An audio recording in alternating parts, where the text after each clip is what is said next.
Hello, I am Sonu Gupta.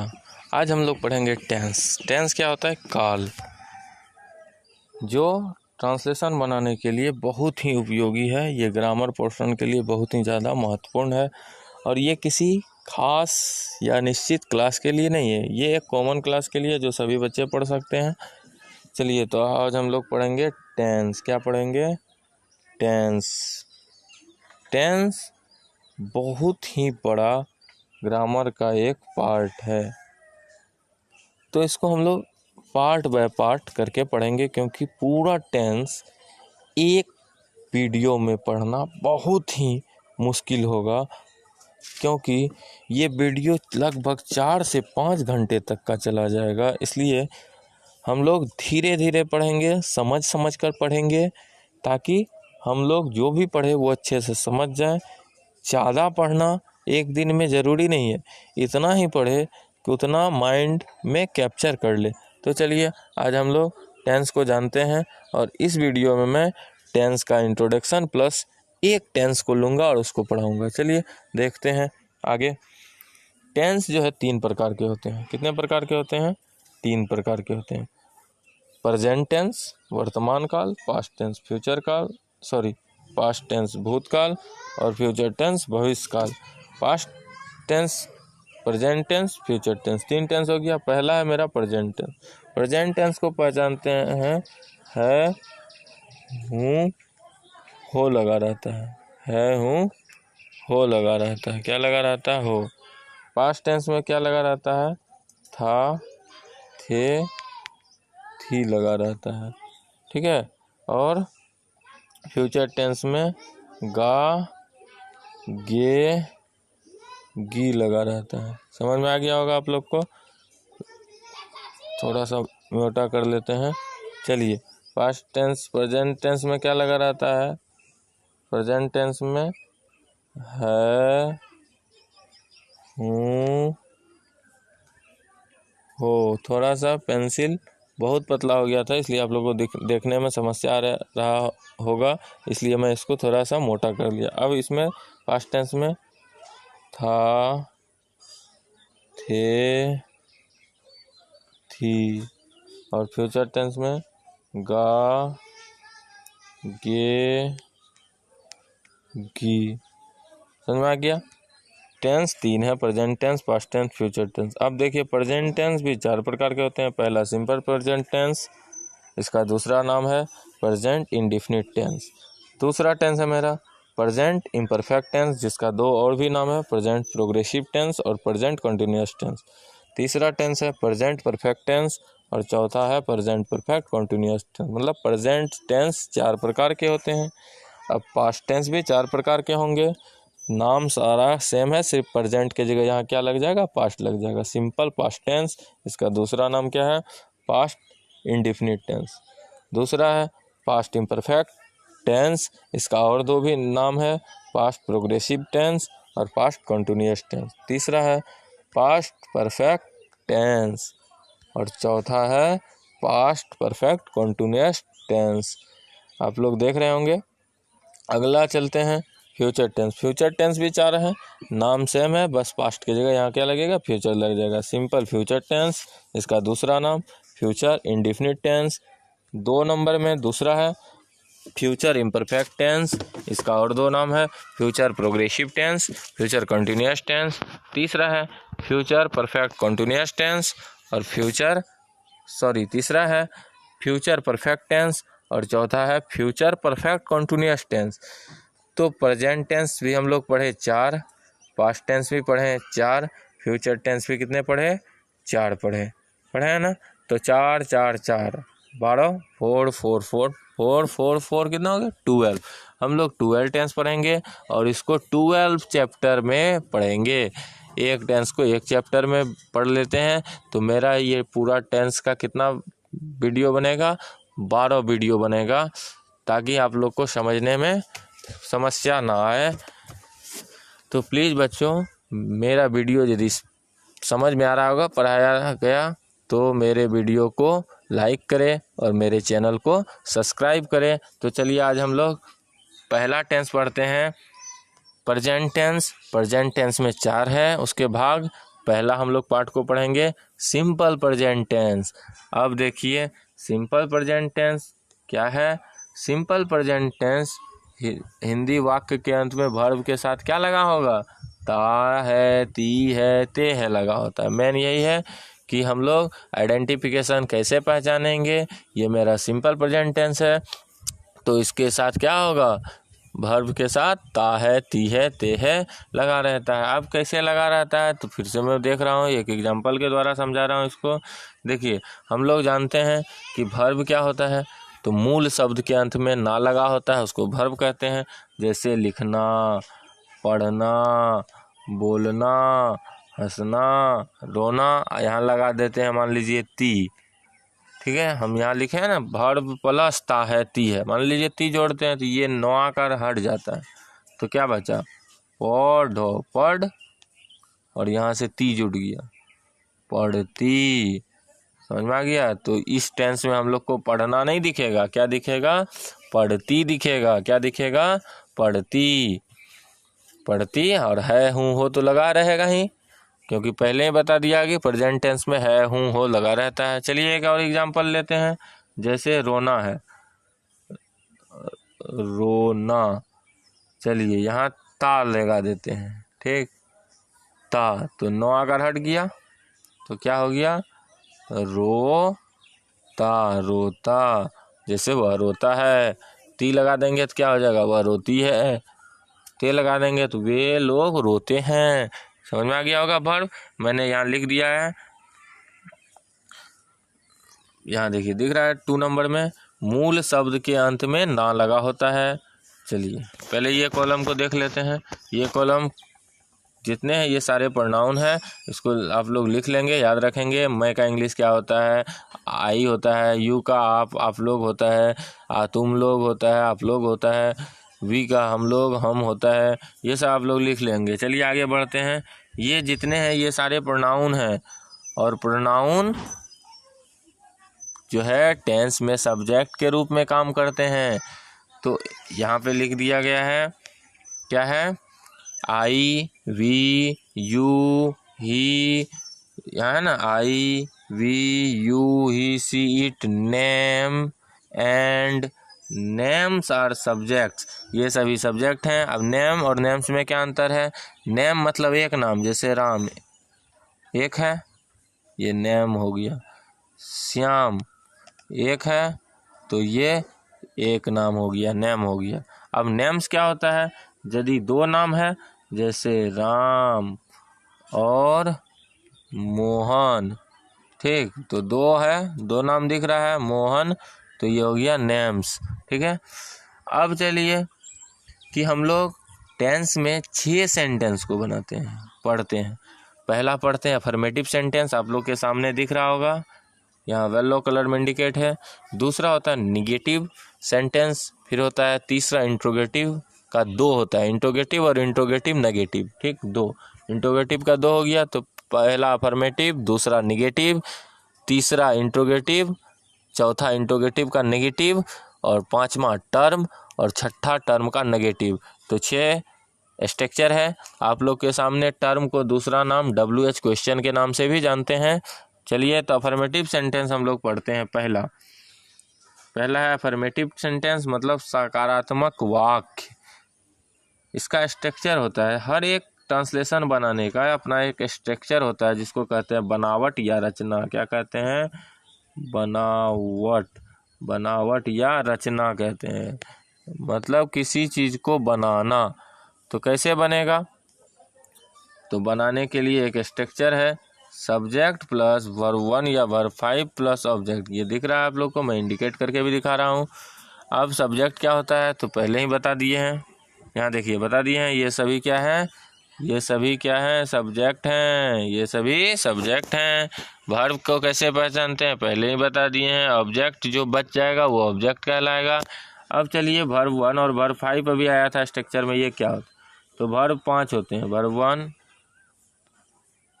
Verb 2, verb 3, verb 4, verb 5। तो अभी हम लोग वर्ब 1 और वर्ब 5 को पढ़ेंगे। अभी हम लोग किसको पढ़ेंगे?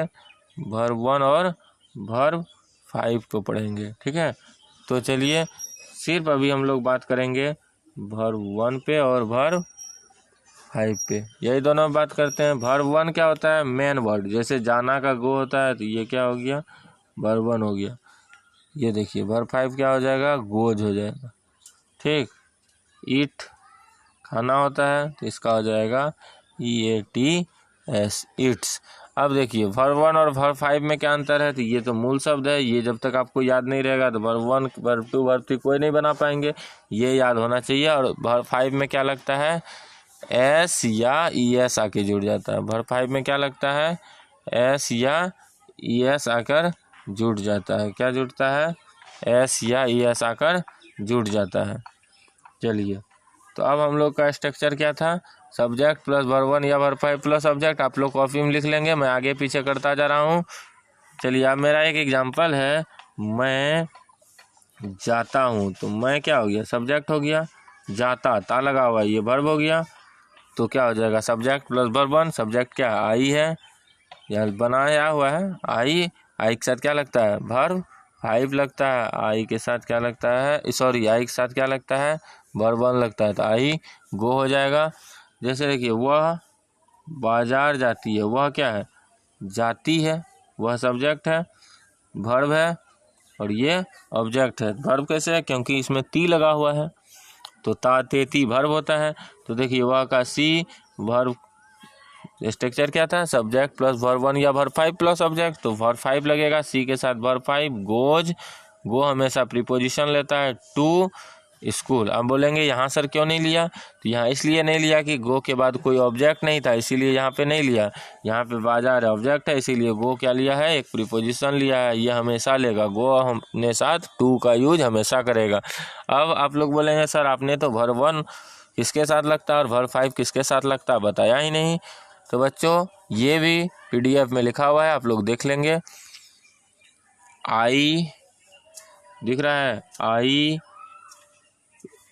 वी यू दे नेम्स के साथ वर्ब 1 लगता है, ही सी इट नेम्स के साथ वर्ब 5 लगता है। ये PDF मेरे द्वारा बनाया गया है, यहाँ लिख रहे होंगे, लोगो लिखा हुआ है सोनू सर, मेरा कॉन्टैक्ट नंबर दिया है। तो बच्चों, यदि मेरे द्वारा पढ़ाया गया आप लोग को समझ में आ रहा होगा तो प्लीज़ मेरे वीडियो को लाइक करें और मेरे चैनल को सब्सक्राइब करें। और हमारे चैनल पे प्रत्येक दिन कोई ना कोई टॉपिक पर वीडियो बनाकर दिया जाता है, प्रोवाइड किया जाता है, जिससे आप लोग लॉकडाउन के दौरान घर में रहकर भी जानकारी प्राप्त कर सकते हैं। क्योंकि अभी सारा स्कूल बंद है, आप लोग को ना स्कूल जाना है ना स्कूल का बहुत सारा होमवर्क पूरा करना है, तो इसलिए आप लोग घर में फ्री हैं तो मेरे चैनल से पढ़ें, जानकारी प्राप्त करें, मुझे बहुत खुशी होगी। चलिए आगे क्या है? अफर्मेटिव तो समझ में आ गया होगा। तो आप लोग कोई भी बुक, बहुत सारा बुक होता है, आप लोग उससे बनाएंगे। आपका अब ये टेंस का सिंपल प्रेजेंट टेंस का अफर्मेटिव सेंटेंस में कोई दिक्कत नहीं होगा। जैसे मैं जा रहा हूँ वो दूसरा टेंस है, वे लोग यहाँ आते हैं, मैं तुम्हें जानता हूँ, ये सब टाइप का सेंटेंस अफर्मेटिव का है। चलिए अब निगेटिव में चलते हैं। निगेटिव में क्या है कि डू, नेगेटिव का स्ट्रक्चर देख लीजिए क्या है। नेगेटिव का स्ट्रक्चर क्या है? नेगेटिव का स्ट्रक्चर है सब्जेक्ट प्लस डू या does plus not plus verb 1 plus object. देखिए यहाँ पे वर्ब 1 ही है, वर्ब 5 हट गया। सब्जेक्ट प्लस डू या does plus not plus verb 1 plus object. अब यहाँ कन्फ्यूजन क्या हो गया? वर्ब डू या डज में, तो यहाँ पे देखिए लिखा हुआ आई, जिसके साथ वर्ब 1 लग रहा था उसी के साथ डू लगाना, और जिसके साथ वर्ब 5 लग रहा था उसके साथ डज लगाना। यहाँ लिखा हुआ है आई वी यू नेम्स के साथ डू लगता है, ही सी इट नेम के साथ डज लगता है। समझ में आ गया होगा। चलिए अब आगे हम लोग देखते हैं एग्जाम्पल। आगे एग्जाम्पल देखते हैं। एग्जाम्पल है वे लोग, यहाँ देखिए वो लोग लिखा गया है, ये मिस्टेक है, मिसप्रिंट है। यहाँ वे लोग कर लेंगे आप लोग, वे लोग यहाँ नहीं आती है। देखिए वे लोग क्या है? सब्जेक्ट है, वो सब्जेक्ट का कॉलम में आप लोग देख सकते हैं। देखिए ती लगा हुआ है, आती आना में ती लगा हुआ है, ये वर्ब है। देखिए ये एन नहीं है तो ये तो नेगेटिव सेंटेंस का पहचान ही है जिसमें नहीं लगा रहे, नेगेटिव है। और बच गया क्या है, यहाँ देखिए इंडिकेट किया ऑब्जेक्ट है, तो पहले हम लोग लिखते हैं सब्जेक्ट। देखिए दे लिख दिए हैं, दे के साथ डू लगता है, स्ट्रक्चर में है सब्जेक्ट प्लस डू या does plus not plus verb one plus object, तो हम लोग डू लगा दिए हैं। फिर नॉट है, स्ट्रक्चर में नॉट लगाए, फिर क्या है वर्ब है, वर्ब लगाए, फिर ऑब्जेक्ट है, ऑब्जेक्ट लगाए। यहाँ तो हमेशा वर्ब वन ही लगेगा। तो अब देखिए इसी का दूसरा चीज़ यहाँ है, they don't go to market. तो यहाँ पे डू और नॉट आप लोग देख रहे हैं ना, डू और नॉट मिलके डोंट बनता है, जो आगे पीडीएफ में लिखा हुआ है आप लोग देख लेंगे। और यहाँ भी मैं बता दिया, डू और नॉट को मिलाकर यहाँ डोंट लिख दिया गया है। चलिए आगे देखते हैं हम लोग। यहाँ देखिए वही चीज़ लिखा हुआ है, डू प्लस नॉट बराबर डोंट, डज प्लस नॉट बराबर डजंट लिखा हुआ है, यहाँ लिखा हुआ है ना। अब हम लोग देखते हैं इंट्रोगेटिव सेंटेंस। क्या देखेंगे, इंट्रोगेटिव सेंटेंस। पहचान लिखा हुआ है यहाँ पे, वाक्य के आरंभ में क्या लगा होता है। मतलब देखिए अफर्मेटिव तो सिंपल था, सकारात्मक वाक्य था, निगेटिव में नहीं लगा हुआ था, और इंट्रोगेटिव का पहचान क्या होगा, आरंभ में क्या लगा होगा, मतलब वाक्य जहाँ शुरू होगा वहाँ क्या से ही स्टार्ट होगा। जैसे कुछ एग्जांपल सुन लीजिए, क्या मैं खाता हूँ, क्या वे लोग यहाँ आते हैं, क्या वे लोग यहाँ नहीं आते हैं, क्या राम मुझे मारता है, क्या राम तुम्हें जानता है, कि क्या राम हम लोग को नहीं जानता है, क्या वे लोग मुझे जानते हैं। मतलब क्या से स्टार्ट हो रहा है, देख रहे हैं सब सेंटेंस। तो ये क्या हो जाएगा, इंट्रोगेटिव सेंटेंस हो जाएगा। देखिए अब इंट्रोगेटिव में क्या है, इंट्रोगेटिव का दो स्ट्रक्चर है, पहचान तो आप लोग को समझ में आ गया होगा। अब स्ट्रक्चर दो है, दोनों स्ट्रक्चर एक अफर्मेटिव से संबंधित है, एक नेगेटिव है। मतलब इंट्रोगेटिव और दूसरा इंट्रोगेटिव का नेगेटिव, मतलब एक इंट्रोगेटिव है, एक इंट्रोगेटिव का नेगेटिव है। मैं जो पढ़ाऊंगा इसका A1 A2 करके पढ़ाऊंगा, ठीक है। मतलब इंट्रोगेटिव में ही दोनों स्ट्रक्चर आ जाएगा। चलिए पहला है डू या does plus subject plus verb one plus object. फिर क्या है, डू या does plus subject plus not plus verb one. सिर्फ इसमें आ गया क्या, नॉट एक एक्स्ट्रा आ गया, और सारा सेम है। चलिए यहाँ एक एग्जांपल है, हम लोग देखते हैं, क्या हम लोग वहाँ जाते हैं। तो देखिए हम लोग क्या हो गया, सब्जेक्ट हो गया, ते लगा हुआ है, वर्ब हो गया, वहाँ बच गया, ऑब्जेक्ट हो गया। ये तो पहचान है इंट्रोगेटिव का। तो देखिए ये A1 वाला है कि A2 वाला है, तो इसमें नॉट है नहीं है, जब नॉट नहीं है तो A1 है, ये वाला है। तो चलिए सिर्फ करते हैं, डू या डज। डू या डज किसके साथ, किसको देखकर यूज करते हैं, सब्जेक्ट के अनुसार लगता है। तो सब्जेक्ट है मेरा हम लोग के साथ क्या लगता है, डू लगता है। तो डू, फिर सब्जेक्ट है, सब्जेक्ट लिख दिए वी, फिर वर्ब वन है, फिर वर्ब वन लिख दिए गो, फिर क्या है ऑब्जेक्ट है, ऑब्जेक्ट क्या है देयर। समझ में आ गया। अब इसी का नेगेटिव देख रहे हैं, क्या तुम मुझे नहीं जानते हो। यहाँ देखिए तुम, क्या तुम क्या हो गया सब्जेक्ट, जानती है वर्ब हो गया, मुझे बच गया वो क्या हो गया ऑब्जेक्ट हो गया। ये क्या है, नहीं लगा हुआ है, इसका मतलब क्या है, ये A2 है। क्या है, A2 है, ये वाला है। तो देखिए इसका स्ट्रक्चर क्या है, डू या डज, तो तुम के साथ डू लगा, फिर सब्जेक्ट है, सब्जेक्ट यू लिखे, उसके बाद स्ट्रक्चर में नॉट है, नॉट लगाए, फिर वर्ब वन, नौ है, नौ लगाए, ऑब्जेक्ट यहाँ पे मी है, मुझे का मी लगा दिया, कोई दिक्कत नहीं हुआ। चलिए आगे बढ़े। अब है टर्म। टर्म में भी दो होता है, उसमें इंट्रोगेटिव में हम लोग A1 A2 लिए थे, तो टर्म में क्या लेंगे, B1 B2 लेके पढ़ाते हैं, ठीक है। तो इसमें क्या होता है, टर्म प्लस A1, ये देख रहे हैं A1 में जितना था वही सेम चीज़ लिखा हुआ है। B2 में क्या है, टर्म प्लस A2 में जितना था वही चीज़ लिखा हुआ है। मिला लेंगे आप लोग लिखने के बाद कॉपी में। यहाँ तो मेरा पेज अप डाउन हो रहा है, आगे पीछे करके पढ़ा रहा हूँ ना, तो आप लोग मिला लेंगे, ठीक है। सेम स्ट्रक्चर है, सिर्फ यहाँ क्या लग गया, टर्म लग गया दोनों में। A1 में B1 में A1 का स्ट्रक्चर पुट किए हैं, B2 में A2 का पुट किए हैं, ठीक है। तो इसमें एक वही है, एक नेगेटिव है और एक सिंपल है, जिसको डेट मीन्स कर सकते हैं अफर्मेटिव टाइप। अब देखिए टर्म को कैसे पहचानते हैं। इंट्रोगेटिव को पहचानना बहुत ही आसान था कि क्या से स्टार्ट हो रहा था। इंट्रोगेटिव का A1 A2 को पहचान सकते हैं ना, क्या मैं जाता हूँ तो इंट्रोगेटिव का A1 है, क्या मैं नहीं जाता हूँ तो A2 है। चलिए इसमें क्या है, ये कुछ टर्म वाले वर्ड है, कुछ ही है, क्या है, कहाँ है, क्यों है, कैसे है, कब है, किन्हें है, किसे है, ये 6 वर्ड को मैंने लिखा है। ये 6 वर्ड दिख रहा होगा ना आप लोग को, 6 वर्ड दिख रहा है। ये 6 वर्ड 1 2 3 4 5 6, ये सब जब वाक्य के शुरू में और लास्ट में है, नहीं शुरू में नहीं आना चाहिए और लास्ट में नहीं आना चाहिए और बीच में कहीं भी आ जाए ये सारा वर्ड, तो हम लोग इन टर्म समझ जाएंगे कि ये क्या है, टर्म है। जैसे कुछ एग्जांपल है, स्ट्रक्चर यहाँ देख लेंगे, आप लोग कॉपी में लिख के याद भी करेंगे। मुझे याद है, मैं आगे बढ़ रहा हूँ। अब एग्जांपल की तरफ चलते हैं, है ना। एग्जांपल, तो एग्जांपल में है तुम मुझे, यहाँ देख रहे हैं, तुम मुझे कैसे जानते हो, तो तुम क्या है, सब्जेक्ट है। ये देखिए इंडिकेट किया हुआ है, ते लगा हुआ है, तो ये वर्ब है। कैसे लगा हुआ है, बीच में है ना, कब कहाँ क्यों कैसे, तो ये टी है, टर्म है। और यहाँ देखिए मुझे ऑब्जेक्ट है। तो स्ट्रक्चर था टर्म, पहले लिख दिए टर्म, उसके बाद स्ट्रक्चर में था डू या डज, तो तुम के साथ क्या लगता है, डू लगा। फिर स्ट्रक्चर में था सब्जेक्ट, सब्जेक्ट लिख दिए, फिर था वर्ब, वर्ब लिख दिए, फिर था ऑब्जेक्ट, ऑब्जेक्ट लिख दिए, यहाँ दिख रहा होगा। फिर इसमें देखिए वह यहाँ क्यों नहीं आती है, नहीं है मतलब B2 है। फिर इंडिकेट किया, यहाँ देखिए वर्ब इंडिकेट किया है, टर्म इंडिकेट किया हुआ है, ऑब्जेक्ट है, सब्जेक्ट है, दिख रहा है ना। तो स्ट्रक्चर के अनुसार पहले टर्म लिखे हैं, फिर डू या डज, तो सी के साथ डज लगता है, फिर सब्जेक्ट, फिर नॉट, फिर वर्ब वन, फिर ऑब्जेक्ट, ये सारा इंडिकेट किया हुआ है। आप लोग को समझ में आ रहा होगा।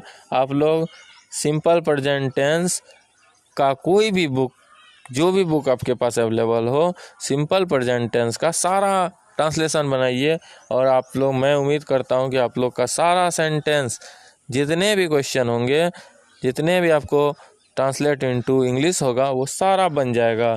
और आप लोग यदि मेहनत करते रहेंगे तो इंग्लिश टू हिंदी भी कन्वर्ट कर सकते हैं। चलिए मैं आप लोग को कुछ ऑरली प्रैक्टिस करवाता हूँ कि आप लोग कैसे प्रैक्टिस करें, जिससे आप धीरे धीरे इंग्लिश बोलना भी सीख सकते हैं। तो चलिए देखते हैं। बच्चों, यदि मेरा वीडियो पसंद आए तो प्लीज़ वीडियो को लाइक करें, और डेली नए नए टॉपिक की जानकारी चाहिए तो प्लीज़ मेरे चैनल को सब्सक्राइब करें। अब देखिए यहाँ क्या है, नोट है। नोट में दिया गया है S बराबर सब्जेक्ट, V बराबर वर्ब, O बराबर ऑब्जेक्ट, T से टर्म को इंडिकेट किए। आगे हम सब्जेक्ट पूरा नहीं लिखेंगे, S लिख देंगे, तो आप लोग इसको याद रखेंगे। चलिए 1-2 प्रैक्टिस करते हैं, ओरल प्रैक्टिस। 1-2 क्या करते हैं, ओरल प्रैक्टिस करते हैं। कैसे हम लोग प्रैक्टिस करेंगे, छोटा सा एक शब्द लेंगे, मैं जाता हूँ, तो फिर हम लोग 6 बार इसको पढ़ेंगे। मैं जाता हूँ, एक, दूसरा मैं नहीं जाता हूँ, नेगेटिव हो गया। तीसरा इंट्रोगेटिव का तीसरा चौथा पढ़ेंगे, क्या मैं जाता हूँ, क्या मैं नहीं जाता हूँ, 4 हो गया। फिर 2 पढ़ेंगे टर्म का, क्यों लगा देते हैं, मैं क्यों जाता हूँ, फिर पढ़ेंगे कि मैं क्यों नहीं जाता हूँ। एक बार फिर से रिपीट करते हैं, इसी के साथ मेरा वीडियो समाप्त हो जाएगा। मैं बाज़ार जाता हूँ, मैं बाज़ार नहीं जाता हूँ, क्या मैं बाज़ार जाता हूँ, क्या मैं बाज़ार नहीं जाता हूँ, मैं बाज़ार कैसे जाता हूँ, मैं बाज़ार कैसे नहीं जाता हूँ। धन्यवाद। आज का वीडियो यहीं समाप्त हुआ।